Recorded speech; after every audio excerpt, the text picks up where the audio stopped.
Hey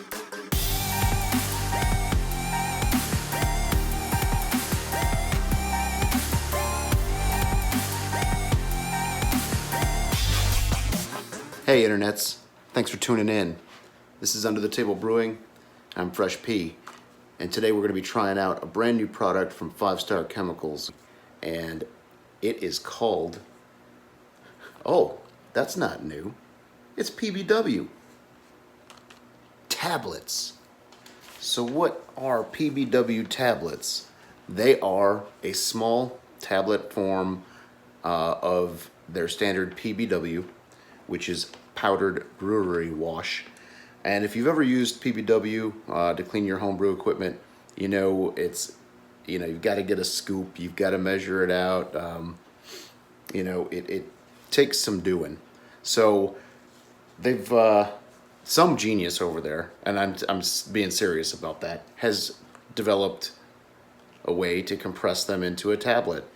Takes all the guesswork out of proper ratio, getting the right amount of PBW, helps clean up the mess. PBW in the powder format is quite powdery and flaky, and it likes to kind of just make its way all over the place. I love using it. I think that there's really nothing that compares to it.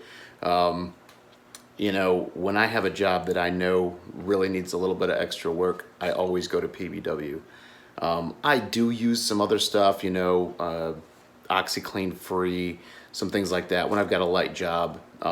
This stuff isn't as cost effective, if you will, or as cheap as OxyClean, but in my opinion, it is worth every penny when you need the right tool to get the job done. So I love PBW, just putting it out there. So what else do we hit? What else do we know about this? It can be used in a lot of different cleaning processes. You can clean your use it in a CIP if you want. You can do a long soak. Some hoses and things and plastics get a little softened up, so I wouldn't recommend it for any kind of plastic stuff. But a couple of hours isn't going to do any damage to your plastic hoses or your buckets or those kind of things.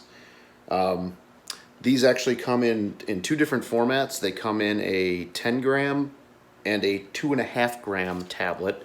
I have the 2.5 gram tablets today, so this is more for smaller jobs, growlers, beakers, things like that. So I've got a couple of jobs. I'm gonna run you through, do some quick video, kind of show how I'm doing it, how I'm dosing, and then maybe some end results, hopefully some end results on how everything looks after I've done the PBW soak. And in the case of the Grainfather, I'm going to actually be recirculating PBW through the chiller and then back into the kettle. And then that should give it a nice, it's a little bit on the David Heath, taking a little page out of his book on what he does. I'm going to be using a full gallon because I'm actually, I'll show you what I've got going on, but I've got most all the parts, the false bottom and the screens and everything, the mash pipes and all that. I guess maybe not the mash pipe, but the tubes. So I've got that. I've got this flask. I kind of neglected it from the last brew day, so it does have a little bit of stuff in it. I'm going to do a little bit on that, show you what I do to clean those guys. And then I've also got this. I had a blowout. I'm just going to go ahead and soak that in a quart of water with 1 tablet, and we'll see how it does. So probably soak this. I'll probably go ahead and soak that for a few hours and let that really work. I don't think that the beaker is going to take too long. And then for the old Grainfather, I'm going to give that probably at least an hour, but that should do it. Usually 30 minutes is all I do when I do that David Heath recirculation method. So stay tuned, take you along for the ride. Oh, I also have a keg that has a little bit of stuck stuff in the bottom. I did my normal rinse, and I'll show you how it worked in that. Okay, stay tuned. Be right back. Here's what they look like. They're just pretty standard tablet. form, and you know, they don't break apart real easy. They do come with a little foam insert to kind of keep everything intact inside the can jar, just so they don't break apart. So I'm gonna go ahead and just drop these in there. You can see I've got all my parts in there. Little David Heath connection mode here, you know, back to the recirculation. All right, chiller, counterflow chiller. And I've got 1 gallon of nice hot water. That should cover everything up pretty well. All right. And I'm gonna go ahead and set this to 132 degrees Fahrenheit and turn the heat on in the pump. And then we'll just let that go and circulate and come back and see how it did.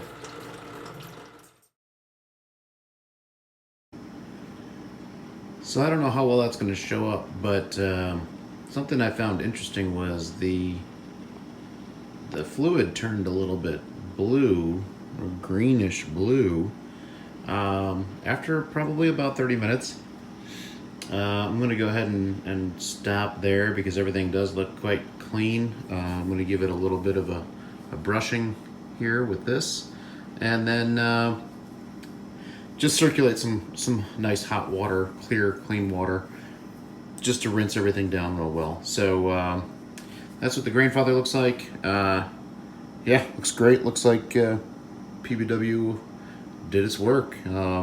Parts look super clean and free of any kind of contaminant or matter or stuck on, you know, stuff.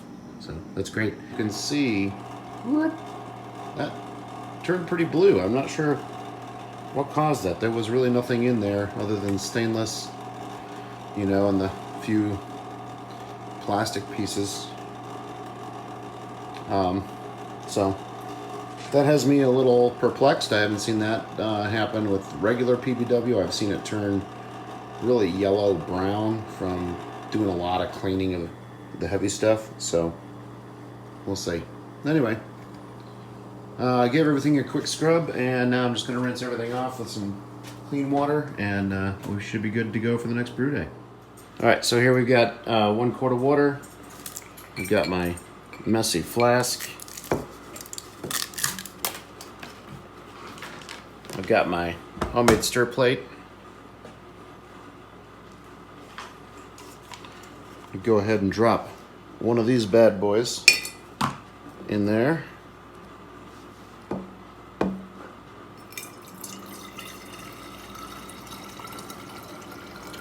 This is just hot tap water. My tap water comes out about 110 degrees or maybe more if I really let it go for a while and heat up.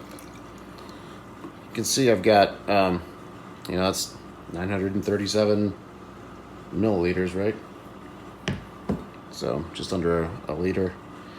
I'm gonna go ahead and get it on here. What I do is I'll throw a little PBW in the flask, and then I'll actually crank it up. I find that works pretty good to really break down the stuff that's kind of built up on the sides here. I guess helps if I turn it on, huh? I'll just let that work. I'm gonna go ahead and top that up so I can get that stuff that's up at the top of the flask. You see right there, so. All right, come back a little bit, see how it's working. And here we're just gonna do a soak with this bad boy.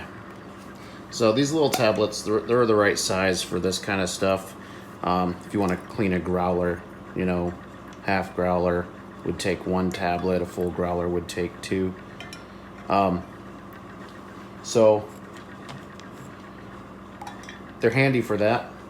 Much more than that, you'd probably want to invest in the larger tablets, since, you know, there's 30 in here, and if you figure that 4 of them, you know, one's good for a quart, that means that 20, it would take 20 tablets just to do a carboy, right? So it's quite a few.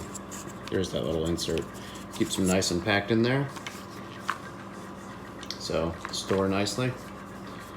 and the same quality you would expect out of any product from 5-Star Chemical. Great stuff. Nice non-caustic cleaner, but not good for children or pets. Remember that. All right, here's the parts after just soaking for about maybe an hour or so. It's no scrubbing. That is just strictly a PBW soak.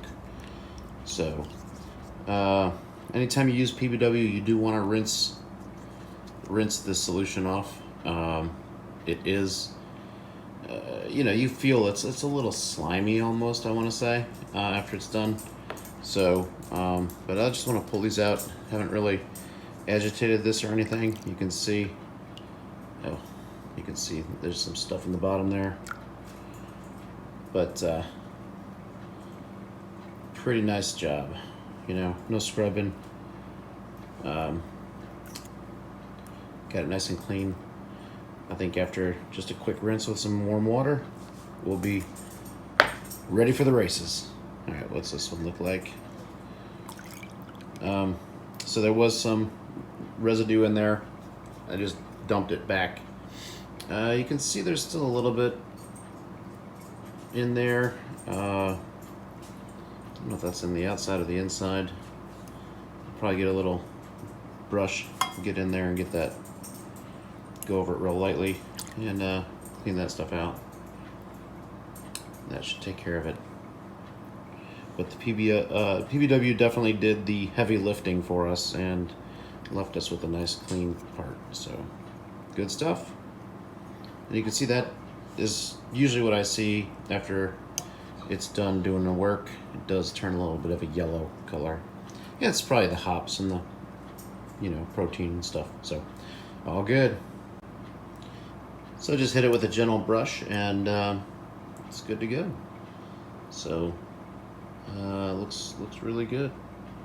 I'll go ahead and rinse that off and put it in the bank for the next time around. Sweet.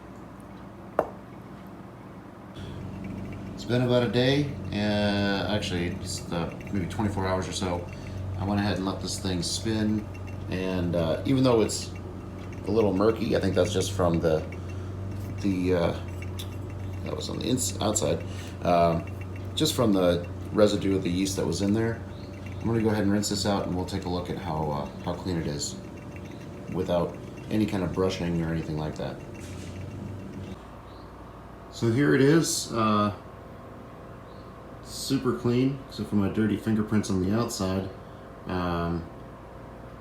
Quite happy with that. It's pretty spotless. I just need to let it dry. I just wiped the outside down so you could see what was on the inside, but yeah, PBW works, boys and girls. So I've got some crud down there in the bottom that usually comes out with just some hot water and swirling it around, but it's pretty stubborn. So I'm going to go ahead and give this a single tablet with about a quart, because it's not, the rest of the keg's pretty clean. I'm happy with the rest of it, but we'll see what a quart and one tablet will do, and we'll come back in about 30 minutes and see how it did. So there I've got 1 quart of hot water between 100 and 120.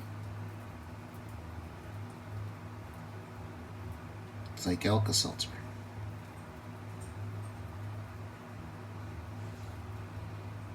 Alright. So it's been about 30 minutes or so. I'm going to see, I haven't moved this, I'm going to see if that stuff kind of swirls off the bottom or not.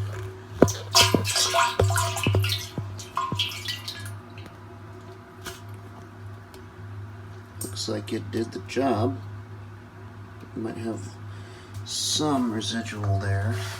Yeah, but yeah, I think a little more swirling and a little more time, and that'll do the job without having to scrub it, so that's awesome.